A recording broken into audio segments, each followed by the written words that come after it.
Hello? Somebody out there?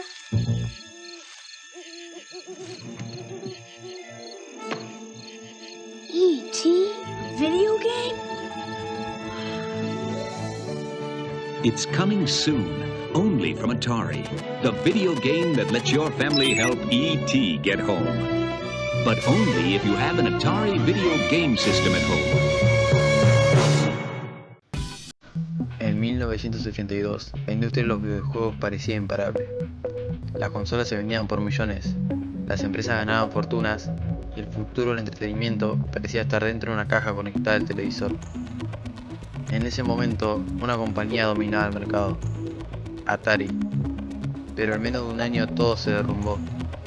Un solo videojuego se convertiría en el símbolo del colapso de toda una industria. Ese juego fue E.T., el extraterrestre, basado en la famosa película del mismo nombre, dirigida por Steven Spielberg. Esta es la historia de cómo un juego, hecho en apenas 5 semanas, ayudó a provocar uno de los mayores desastres de la historia de los videojuegos. A finales de los años 70 y a principios de los 80, Atari era el rey absoluto de los videojuegos. Su consola, la Atari 2600, estaba en millones de hogares. Los videojuegos eran simples, pero extremadamente populares. Títulos como Space Invaders, Pac-Man y Asteroids dominaban las salas recreativas y las consolas domésticas. El dinero fluía sin parar, pero había un problema. Atari necesitaba un mega éxito para la campaña navideña de 1982. Y justo en ese momento, Hollywood acababa de lanzar una de las películas más exitosas de todos los tiempos. En 1982 se estrenó E.T., el extraterrestre. La película fue un fenómeno cultural. Dirigida por Steven Spielberg, contaba la historia de un extraterrestre perdido en la Tierra que intentaba regresar a casa. La película fue tan exitosa que rápidamente se convirtió en una de las más taquilleras de la historia. Atari vio una oportunidad gigantesca. La empresa pagó aproximadamente $22 millones para conseguir la licencia del juego, una cifra absurdamente alta para la época. Pero hay un problema enorme: faltaban solo 5 semanas para Navidad. El encargado de crear el juego fue el programador Howard Scott Warshaw. Warshaw ya había desarrollado otros juegos para Atari, incluyendo Raiders of the Lost Ark, pero esta vez se enfrentaba a algo absurdo. Tenía 5 semanas para crear un juego completo.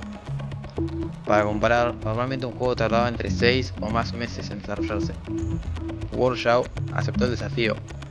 Durante semanas trabajó prácticamente sin descanso. El objetivo del juego era recolectar piezas para construir un teléfono interplanetario y llamar a la nave de E.T. En papel la idea no era mala, pero en la práctica el juego tenía problemas enormes.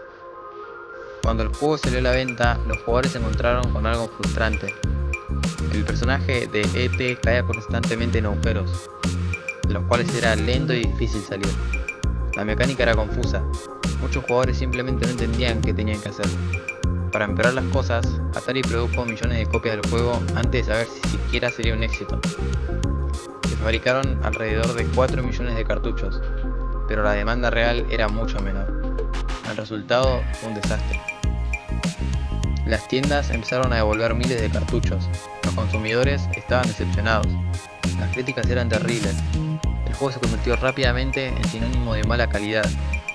Esto ocurrió justo cuando el mercado de videojuegos ya estaba saturado de juegos malos y consolas competidoras. El resultado fue el famoso crash del 83. En cuestión de meses, la industria perdió miles de millones de dólares. Muchos pensaron que los videojuegos habían sido solo una moda pasajera. Durante años circuló una extraña historia. Se decía que Atari había enterrado miles de copias del juego en un vertedero en Alamogordo, en Nuevo México. Muchos creían que era solo un mito urbano, pero en 2014 Microsoft, Xbox, excavó el lugar y encontraron exactamente lo que buscaban. Cientos de cartuchos de E.T. el extraterrestre estaban enterrados bajo tierra. La leyenda era real.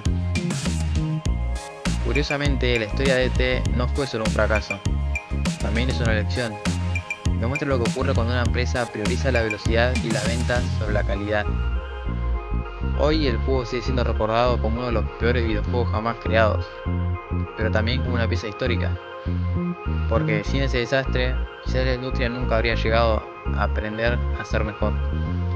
Y décadas después, los videojuegos terminarían convirtiéndose en una industria aún más grande que el cine.